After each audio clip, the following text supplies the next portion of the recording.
ಬಾಲಿವುಡ್‌ನ ಅಪ್ರತಿಮ ನಟ ಬಿಗ್ ಬಿ ಅಮಿತಾಬ್ ಬಚ್ಚನ್ ಅವರ ಸಿನಿಮಾ ಜೀವನ ಎಂದರೆ ಅದು ಕೇವಲ ಬಣ್ಣದ ಲೋಕವಲ್ಲ, ಅದೊಂದು ಸಾಹಸಗಾಥೆ. ಇಂದಿನ ಕಾಲದ ನಟರಿಗೆ ಇರುವಂತೆ ಅಂದು ಸುಧಾರಿತ ತಂತ್ರಜ್ಞಾನ, ವಿಎಫ್ಎಕ್ಸ್ ಅಥವಾ ಅತ್ಯಾಧುನಿಕ ಸುರಕ್ಷತಾ ಕ್ರಮಗಳು ಇರಲಿಲ್ಲ. ಪ್ರತಿಯೊಂದು ಸಾಹಸ ದೃಶ್ಯವೂ ಜೀವನದ ಹಂಗು ತೊರೆದು ಮಾಡಬೇಕಾದ ಅನಿವಾರ್ಯತೆ ಇತ್ತು. ಇಂತಹದೇ ಒಂದು ಮೈ ಜುಮ್ ಎನಿಸುವ ಘಟನೆ 1977ರಲ್ಲಿ ತೆರೆಕಂಡ ಖೂನ್ ಪಸೀನಾ ಚಿತ್ರದ ಚಿತ್ರೀಕರಣದ ವೇಳೆ ನಡೆದಿತ್ತು. ಖ್ಯಾತ ಸಾಹಸ ನಿರ್ದೇಶಕ ಮೋಹನ್ ಬಗಾಡ್ ಅವರು ಇತ್ತೀಚೆಗೆ ಈ ಹಳೆಯ ನೆನಪನ್ನು ಮೆಲುಕು ಹಾಕಿದ್ದಾರೆ.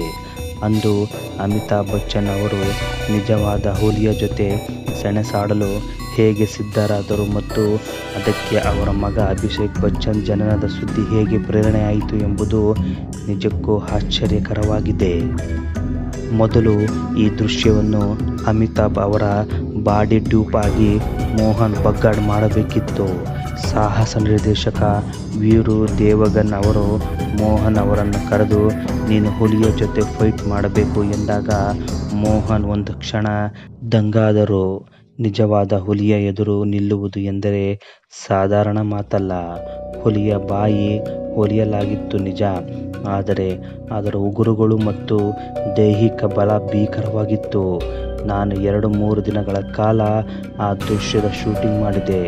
ನನ್ನನ್ನು ನೋಡುತ್ತಿದ್ದ ಅಮಿತಾಬ್ ಅವರಿಗೆ ತಾವು ಈ ದೃಶ್ಯವನ್ನು ಮಾಡಬೇಕು ಎಂಬ ಆಸೆ ಚಿಗುರಿತು ಎಂದು ಮೋಹನ್ ವಿವರಿಸಿದ್ದಾರೆ. ಅಂದು ಫೆಬ್ರವರಿ 5, 1976 ಮುಂಬೈನ ಕಾಂದಿವಲಿಯಲ್ಲಿ ಈ ಅಪಾಯಕಾರಿ ದೃಶ್ಯದ ಚಿತ್ರೀಕರಣ ನಡೆಯುತ್ತಿತ್ತು. ಅಷ್ಟರಲ್ಲಿ ಅಮಿತಾಬ್ ಬಚ್ಚನ್ ಅವರಿಗೆ ಒಂದು ಫೋನ್ ಕರೆ ಬಂದಿತ್ತು.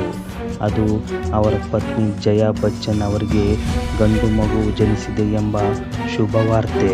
ಈ ಸುದ್ದಿ ಕೇಳುತ್ತಿದ್ದಂತೆ ಅಮಿತಾಬ್ ಅವರ ಮುಖದಲ್ಲಿ ಹೊಸ ಕಳೆ ಬಂದಿತ್ತು.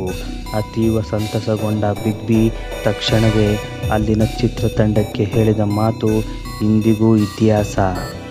ಅಮಿತಾಬ್ ಅವರು ಸಾಹಸ ನಿರ್ದೇಶಕರ ಬಳಿ ಹೋಗಿ ನನ್ನ ಮನೆಯಲ್ಲಿ ಇಂದು ಒಂದು ಸಿಂಹ ಜನಿಸಿದೆ.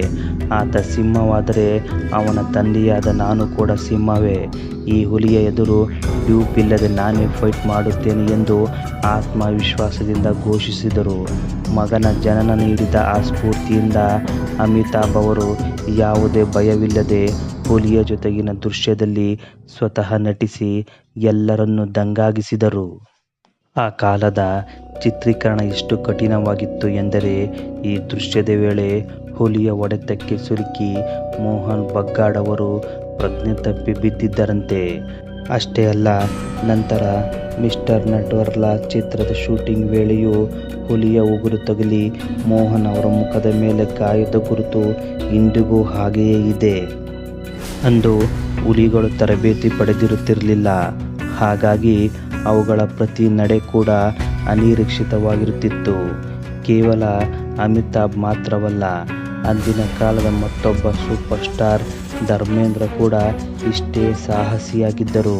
ಕರ್ತವ್ಯ ಚಿತ್ರದ ಚಿತ್ರೀಕರಣದ ವೇಳೆ ಧರ್ಮೇಂದ್ರ ಅವರು ನಿಜವಾದ ಚಿರತೆ ಜೊತೆ ಯಾವುದೇ ಡ್ಯೂಪ್ ಇಲ್ಲದೆ ಫೈಟ್ ಮಾಡಿದ್ದರು ಎಂದು ಮೋಹನ್ ನೆನಪಿಸಿಕೊಂಡಿದ್ದಾರೆ. ಒಟ್ಟಿನಲ್ಲಿ ಯಾವುದೇ ಸೌಲಭ್ಯಗಳಿಲ್ಲದ ಕಾಲದಲ್ಲಿ ಕೇವಲ ಮನೋಬಲ ಮತ್ತು ವೃತ್ತಿಪರತೆಯಿಂದ ಈ ನಟರು ನಿರ್ಮಿಸಿದ ದೃಶ್ಯಗಳು ಇಂದಿಗೂ ಇತಿಹಾಸದ ಪುಟಗಳಲ್ಲಿ ಅಚ್ಚಳಿಯದೆ ಉಳಿದಿವೆ. ಅಮಿತಾಬ್ ಅವರ ಈ ಸಿಂಹದಂತಹ ಧೈರ್ಯವೇ ಅವರನ್ನು ಇಂದಿಗೂ ಚಿತ್ರರಂಗದ ಶಹನ್ಶಾ ಆಗಿ ಕಿರೀಟ ತೊಡಿಸಿದೆ.